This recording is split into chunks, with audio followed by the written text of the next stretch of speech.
sama-sama tayong magiging sarakli.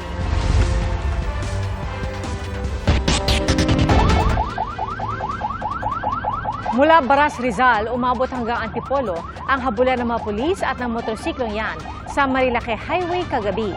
Nasita ang rider dahil wala siyang suot na helmet at isa pala siyang menor de edad. Pero sa halip na tumigil, humarurot siya paalis. Mangiyak-ngiyak ang 15 anyos na rider nang mahuli. Hindi siya sinampahan ng reklamo pero inimpound ang motor at papanagutin ang may-ari nito. Paalala ng mga pulis, hindi po racetrack ang highway. Sa gitna ng pagtaas ng temperatura, kabi-kabila na naman ang sunog.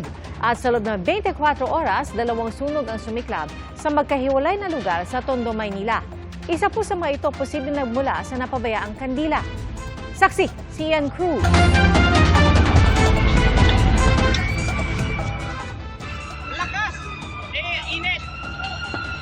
Sa lakas ng sunog na nagsimula sa isang lumang bahay sa Divisoria, Maynila, inabot ng apoy ang katabi nitong 5 palapag na gusali. Nangyari yan pasado alas 2 ng hapon kanina sa Aguirre Street sa pagitan ng Carmen Planas at Ilaya Street.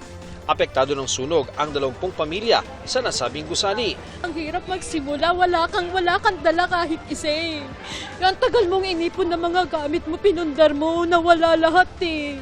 Maraming pwesto sa bahaging ito ng Divisoria, kaya nung una, nahirapan daw makapasok ang mga bumbero. Una po, mahirap kasi may mga vendor po tayo, hindi nila alam na may sunog.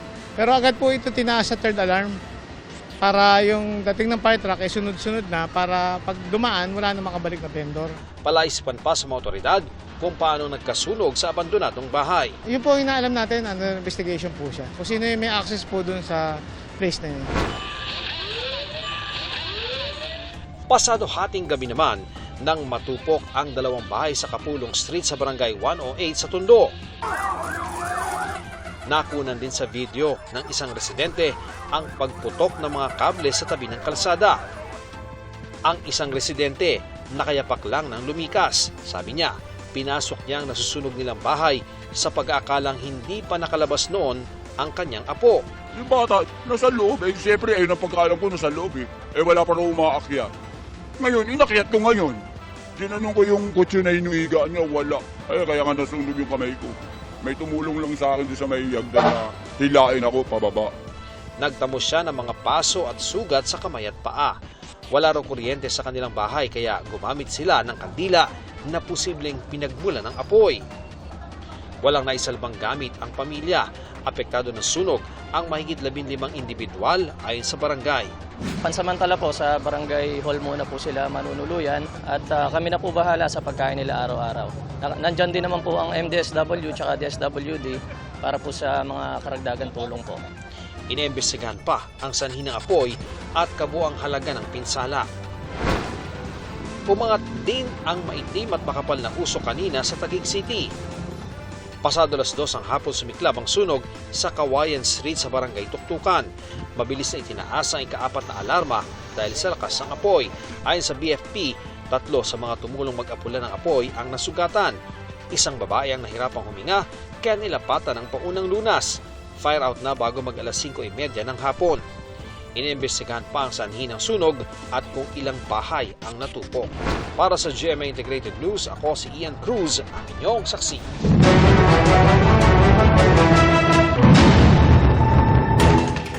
Bago sa saksi, isang fetus ang natagpuan sa Kalayaan Avenue sa Makati City.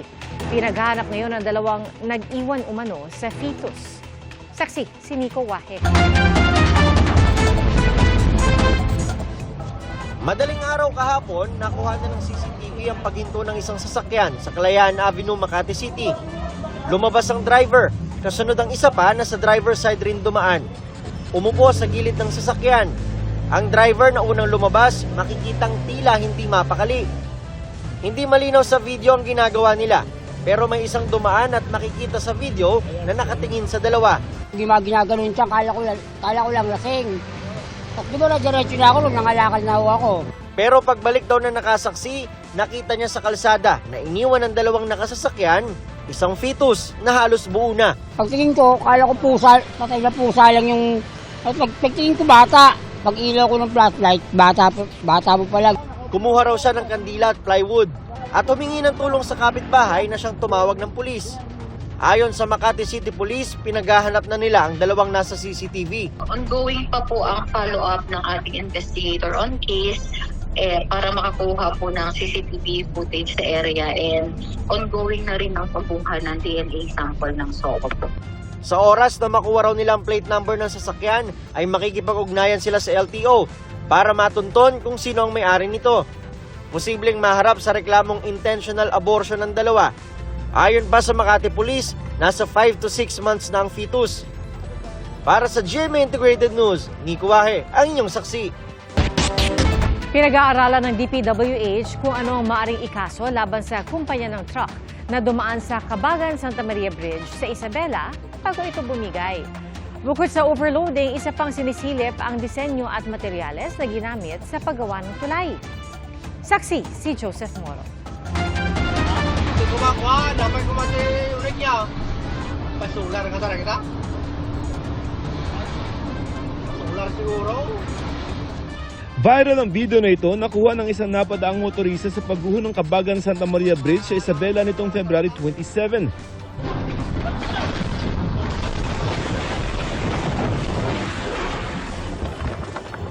Under verification ng DPWH ang video, 8 ang sugatan sa insidente na pinaiimbestigahan na ni Pangulong Bongbong Marcos sa DPWH. Ang DPWH pinag-aaralan ngayon ang maaaring ikaso sa kumpanya ng truck na dumaan bago gumuho ang tulay. 44 tons lamang anila ang capacity nito.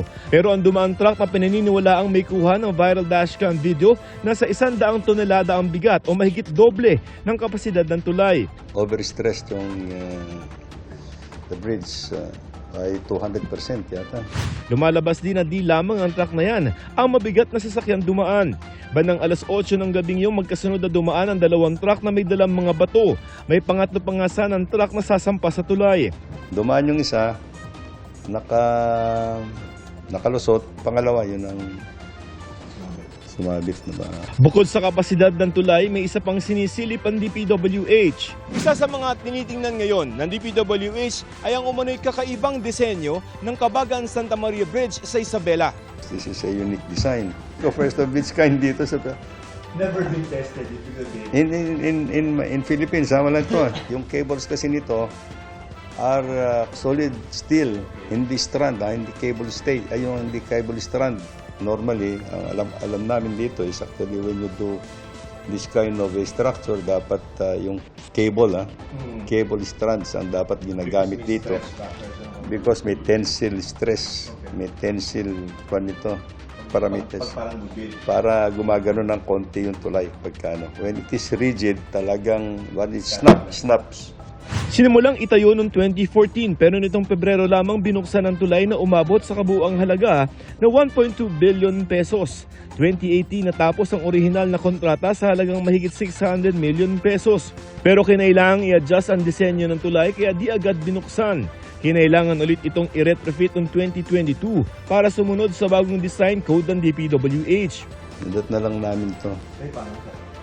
Well, from the design, from the detailed engineering design to the construction and now to the retrofitting, everything was done, were done actually before this administration took over.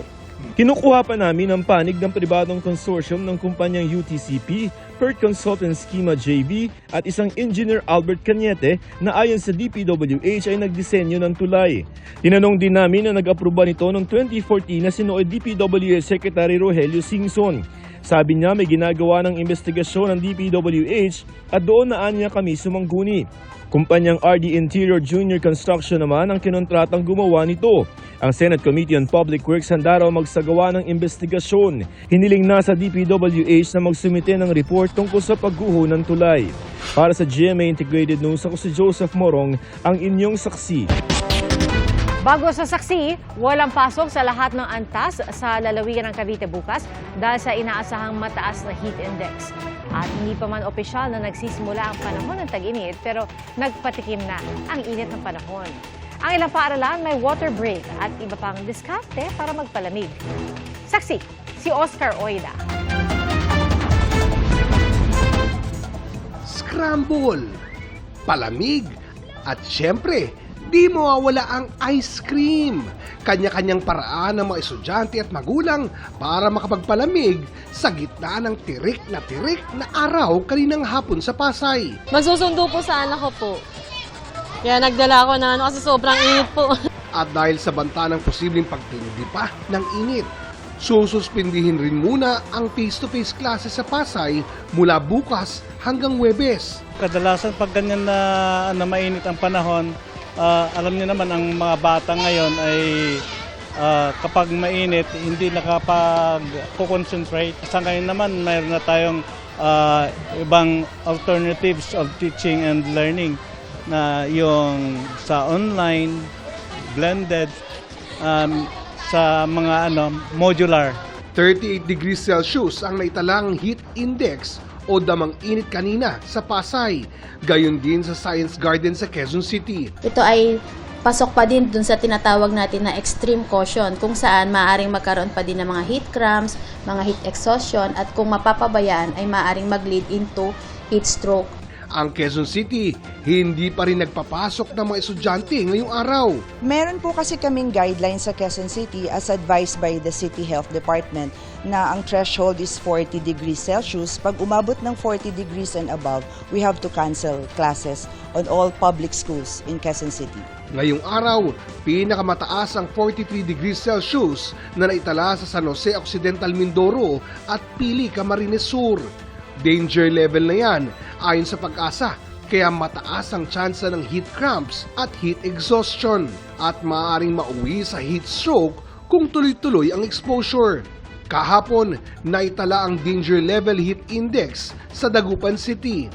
Sa isang elementary school doon, may water break ang mga bata kada oras. Ang mga heat-related illnesses ay nakukuha kapag ang temperatura ng ating katawan ay sumusobra na sa 40 degrees Celsius. Sabi ng Pag-asa, sa April o May inaasahan ang peak ng tag-init. Noong nakaraang taon, pumalo sa 55 degrees Celsius ang damang init sa Giwan Eastern Samar noong May 26. Babala ng Pag-asa, maghanda ang publiko lalo't posibleng ganyan ulit katindi ang init na mararanasan. Pero kahit na mainit na sa ilang lugar, hindi pa ito ang opisyal na simula ng tag-init. Posibleng bumalik pa ang ihip ng amihan sa mga susunod na araw, bagamat di na kasing lakas ng mga nakaraang linggo at maaring hanggang Northern Luzon na lang. Para sa GMA Integrated News, ako si Oscar Oida, ang inyong saksi! Bago sa saksi, halos 7 milyong pisong halaga ng hinihinalang shabu ang nasabat sa buy bust sa Quezon City. Ang suspect, 21 anyos na estudyante ng criminology. Saksi, si Nico Wahe. Sa museo sa Elliptical Road sa Quezon City, na-corner ang lalaking ito sa isinagawang buy-bust operation ng mga tauhan ng Philippine Drug Enforcement Agency at PNP kagabi. Bitbit niya ang isang paper bag na ang laman umano ay 1 kilo ng hinihinalang shabu na may street value ng 6.8 million pesos. Ang suspect, 21 anyos na criminology student. Depensa niya, inutusan lang siya ng isang kakilala.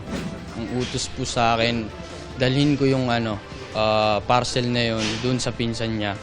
Tapos may kukunin na akong pera. Babayaran niya yung parcel na yun. Hindi raw niya alam na illegal na droga ang laman ng paper bag.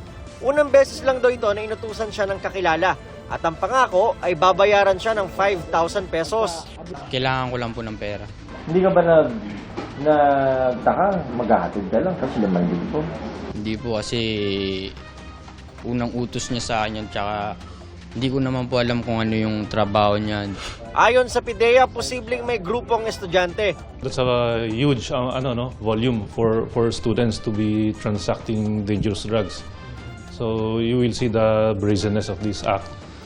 Malamang hindi lang ito nag-iisa, may makasama ito. Itong tao, this has been under surveillance for months na. Patuloy na nagsasagawa ng follow-up operation ng mga otoridad para mahanap ang mga kasama ng nahuling suspect. Para sa GMA Integrated News, Nico Wahe, ang inyong saksi. Bumisita sa tanggapan ng COMELEC ang It's Showtime contestant na nag-viral matapos amining kulang ang alam niya tungkol sa komisyon. At matapos siyang mapagpaliwanagan tungkol sa tungkulin ng COMELEC, bukas daw siyang tumulong sa voter education. Ating saksihan. Mas naunawaan ko po yung meaning po din talaga ng COMELEC and kung ano pa po talaga yung ginagawa po nila. And dina-encourage ko po na mas alamin pa po din po talaga natin yung trabaho po ng COMELEC. Ano ang mensahe mo sa COMELEC? Sorry po, hindi po ako masyadong knowledgeable about sa COMELEC. Matapos mag-viral ang sagot niyang di siya gaanong knowledgeable sa Commission on Elections, inibitahan ng COMELEC ang its showtime contestant na si Hart Aquino. Sa tour niya sa COMELEC, mismong hepe nitong si Attorney George Erwin Garcia ang nagpaliwanag kung ano ang trabaho ng komisyon. Sabi ni Hart, may alam naman daw siya tungkol sa COMELEC, pero Na mental block lang din po ako since first appearance ko din po sa TV and medyo nakakakaba po talaga. Nakaboto na rin daw si Hart nung SK elections. Bukas din daw siya na maging ambassador para sa COMELEC. Si Hart kasi nakikita namin na pwede siyang maging influence sa youth para sa mga ibang kabataan din who are not so knowledgeable about COMELEC. We would like to show that COMELEC is willing to reach out to the youth. Actually po, kung titignan ko po siya, it's an opportunity din po. So yes po, willing naman po ako. And to inspire na the youth na rin po. Samantala, pumirma kanina ang COMELEC sa Memorandum of Agreement kasama ang DOST at DICT para sa tapat at mapagkakatiwalaang eleksyon. Katuwang ng COMELEC ang DOST sa training ng electoral board members, lalo sa paggamit ng automated counting machines. Sinasanay pati ang mga pulis na posibleng pumalit sa mga guro sa mga delikadong lugar. Kasama sa babantayan naman ng DICT ang mga hacker na posibleng magtangkang manggulo sa eleksyon. Nagsagawa rin ang COMELEC ng media orientation and consultation meeting kaugnay sa bagong pulisiya nito tungkol sa pagsasapubliko ng political surveys. Nilahukan ito ng ilang opisyal ng GMA. Para sa GMA Integrated News, ako si Marisol Abduraman, ang inyong saksi. Ibinasura ng COMELEC First Division ang disqualification petition laban sa mga tulfo na tumatakbo sa eleksyon 2025. Ayon sa COMELEC First Division, insufficient in form dahil hindi inilakip sa petisyon ang kopya ng Certificate of Candidacy o COC ng mga tulfo na isang basic requirement. Sa petisyon, hinihiling na i-disqualify dahil sa umunoy pagiging political dynasty sina ACT CIS Party List Representative Erwin Tulfo, ACT CIS Party List Representative Jocelyn Tulfo, Quezon City 2nd District Congressman Ralph Tulfo, Party List nominee Wanda Tulfo Teo, at senatorial candidate Ben Tulfo. Ipinagpasalamat ni Congressman Erwin Tulfo ang desisyon ng COMELEC First Division. Sinusubukan pa ng GMA Integrated News na makuha ang pahayag ng iba pang inireklamong tulfo. Niyanig ng magnitude 5 na lindol ang Davao del Sur at iba pang bahagi ng Mindanao kaninang umaga. Saksi, si Jandy Esteban ng GMA Regional TV. Nagre-relax habang nagse-cellphone ang customer na ito habang nagpapaayos ng kanyang buhok sa isang salon sa Digos City, Davao del Sur. Hanggang sa bigla na lang yumanig ang paligid kaya siya napatayo. Nagtakbuhan din palabas sa mga tauhan ng salon. Kita rin ang paggalaw ng CCTV sa lakas ng magnitude 5 na pagyanig. Nahulog din ang iba pang gamit. Sa isa pang parlor sa Digos City, naglalaro ang isang bata habang may sinisilip sa labas ang kanyang ina nang maramdaman ang lindol. Napayakap na lang ang bata sa ina. Agad namang pumasok ang kanilang padre de pamilya para kunin ang mag-ina at ilabas sa gusali. Sa isang mall, nahulog ang ilang produktong nakalagay sa estante. Pinalabas din ng mga tao at pansamantalang ipinasara ang mall para inspeksyonin. Sa Magsaysay, Davao del Sur, tila isinayaw ng lindol ang mga sampay na damit sa labas ng isang bahay. Ang alagang aso sa loob, napatakbo rin sa lakas ng lindol. Last lang kay kuha na likon na ni siya, likon. Sandali namang naantala ang civil wedding na ito. Agad pinakalma ang mga tao sa loob ng munisipyo bago na ang naturang building na gumuho ng lumindol noong December 2019. Sa isang paaralan sa Matanao, Davao del Sur, pinalabas ang mga estudyante sa kanilang mga classroom at pinapunta sa open space ng paaralan. Sa nakuhang impormasyon ng GMA Super Radio Davao mula sa MDRRMO Matanao, Hindi bababa sa 10 estudyante ang nirescue matapos makaranas ng pagkahilo.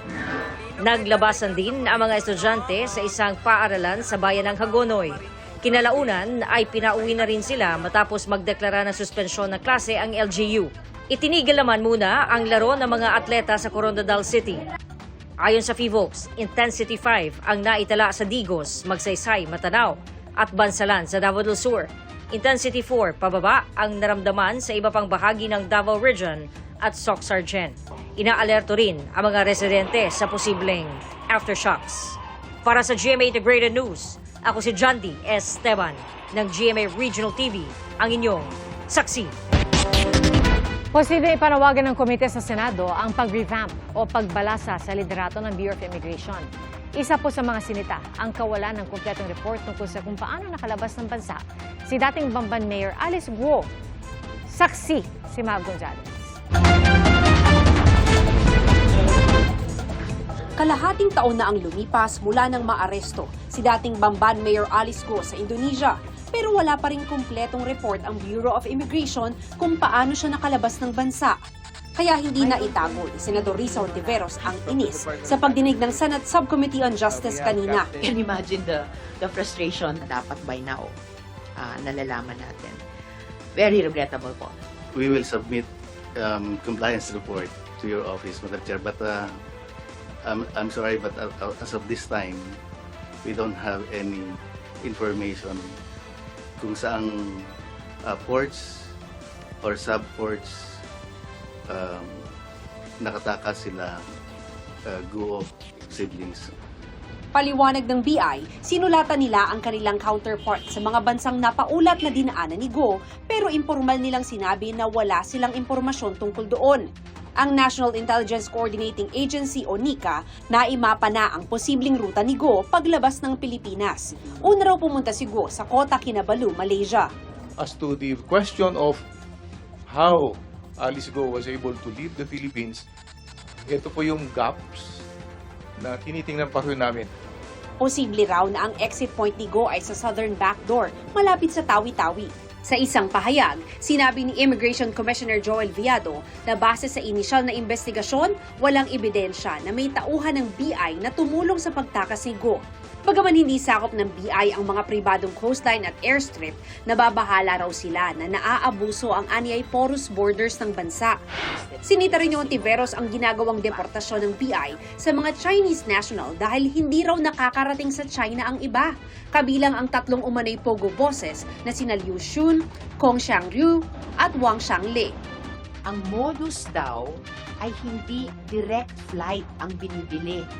Tapos, sa layover, naglalaho na parang bula ang mga bosses sa kanilang transit destination. They never arrived in China. I'm making that off record.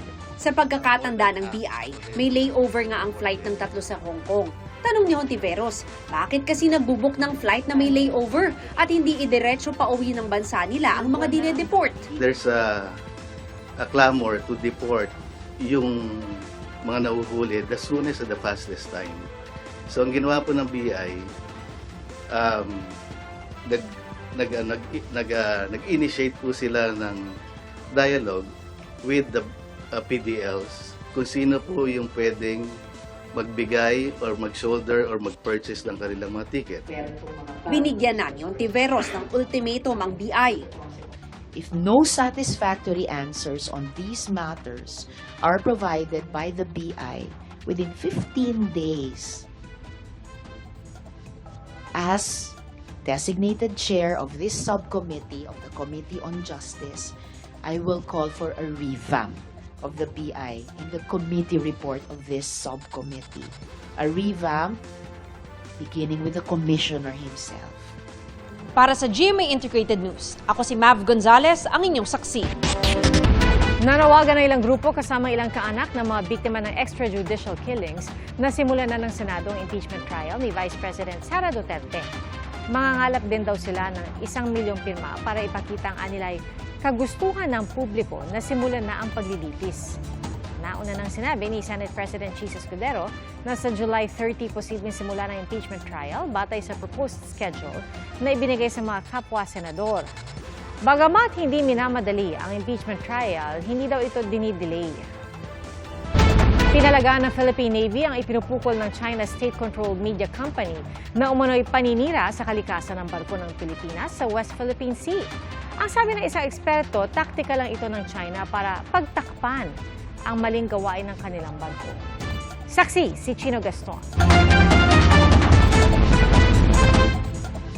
Deceptive o mapanlin lang ayon sa Philippine Navy ang pagkakakapsyon sa mga imaheng ito ng isang China state-controlled media company. Sa post, kitang may usok na nagmumula sa BRP Sierra Madre, ang nakasadsad na barko ng Pilipinas na nagsisilbing base ng mga sundalo natin sa pinag-aagawang Ayungin Shoal sa West Philippine Sea. Sabi ng caption, mapanira sa kalikasan ng aktibidad sa barko. Pero paglilinaw ng Navy, walang paninira sa kalikasan sa napapanood na video na bahagi lang ng fire drill. The smoke incidentally went beyond what they were intending to exercise. Nevertheless, this was put under control. There was no damage to the environment. All the men aboard the ship are safe. The exercise was conducted successfully. Hindi rin umano pwedeng isang tabi ang posibilidad na bahagi ng information warfare ang kumakalat sa Chinese social media na dating bahagi ng China ang Palawan. Information warfare is being waged against us. In an authoritarian state where social media and freedom of expression is regulated by government, everything is possible. Such statements about Palawan are baseless. Ayon naman sa maritime law expert na si Professor J. Batong-Bakal, ang pagpapalabas ng issue ng pollution sa West Philippine Sea ay taktika lang ng China para pagtakpan ang totoong mapanirang epekto ng pananatili ng mga barko ng China roon. Kahit sabihin mong totoo yung nagsusunog yung garbage ang BRP Sierra Madre, nag-iisa siyang barko doon. No?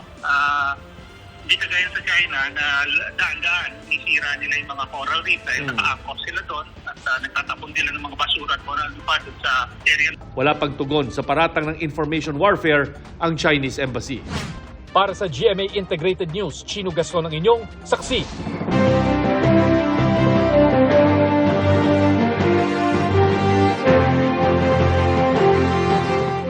69 na araw bago ang eleksyon 2025. Patuloy ang mga senatorial candidate sa paglalatag ng kanilang mga plataforma sa iba't ibang bahagi ng bansa. Ating saksihan. Kabilang sa mga plano ni Atty. Angelo de Alban ang Free Therapy at Developmental Assessment sa Zamboanga, Sibugay. Binisita ni Calyote de Guzman ang Fisher Folk Community. Idinetalya naman doon ni Luke Espiritu ang kanyang senatorial journey. Nagpaalala si Senator Bongo sa banta sa kalusugan ng mainit na panahon. Agrikultura ang bibigang prioridad ni Senator Amy Marcos.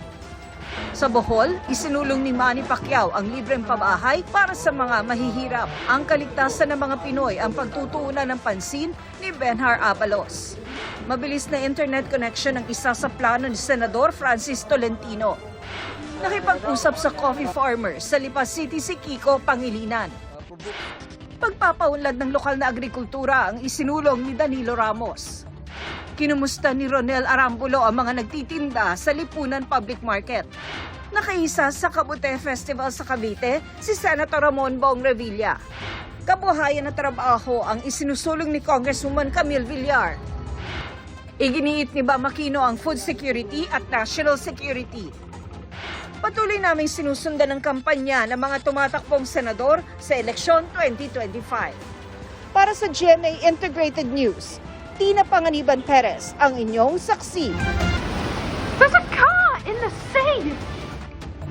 Tinangay palayo ng malalaking alon ang kotseng yan sa Spain. Inanod pala ito ng baha papunta sa dagat. Maraming sasakyan din ang nalubog sa baha. Bunsod yan ang bagyong tumama sa Telde region. Nag-abiso ang otoridad doon na manatili sa kanilang mga bahay at iwasan munang bumiyahe. Patuloy ang clearing operations para makuha ang mga inanod na sasakyan at malinis ang nagkalat na putik sa mga kalsada. Ibinasura ng Pasay City Regional Trial Court ang mga natitirang kaso laban sa aktres at negosyanteng si Neri Naig Miranda. Sa pahayag ng mga abogado na ibinahagi ng asawa ni Neri na si Chito Miranda, sinabi nilang Natanggap na nila ang utos ng korte na nagbabasura sa kasong syndicated estafa dahil walang nakitang probable cause ang prosecutor. Bigo rin umano ang mga complainant na patunayang nagkaroon sila ng direktang transaksyon kay Miranda. Sa hiwalay na utos ng Pasay RTC Branch 111, ibinasura rin ang kaso kaugnay sa paglabag ng Securities Regulation Code. Sa isang post, nagpaabot ng kanyang pasasalamat si Chito sa mga nagpaabot ng tulong sa kanilang pamilya.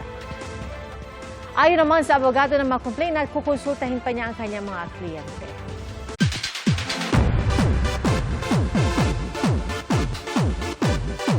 May pa-teaser si Bianca Gonzalez tungkol sa bahay ni Kuya sa first time niyang pagbisita sa Fast Talk with Boy Abunda.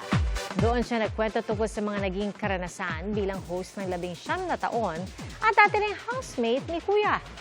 Matagal na raw niyang alam ang tungkol sa Pinoy Big Brother Celebrity Collab Edition pero hindi pa rin siya makapaniwalang posible ito. Ano kaya ang masasabi niya tungkol sa hula ng mga netizens kung sino-sino ang magiging bagong housemate ni Kuya base sa clues na inilabas online? In fairness, madaming tamang hula pero may mga mali din. Actually, meron kaming kakaibang format na pasabog si Kuya na di pa namin nagagawa dati. Salamat po sa inyong pagsaksi. Ako si Pia Arcangel para sa mas malaking misyon at sa mas malawak na paglilingkod sa bayan. Mula sa GMA Integrated News, ang News Authority ng Filipino.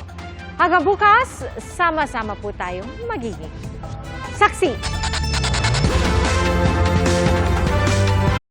Mga kapuso, maging una sa saksi.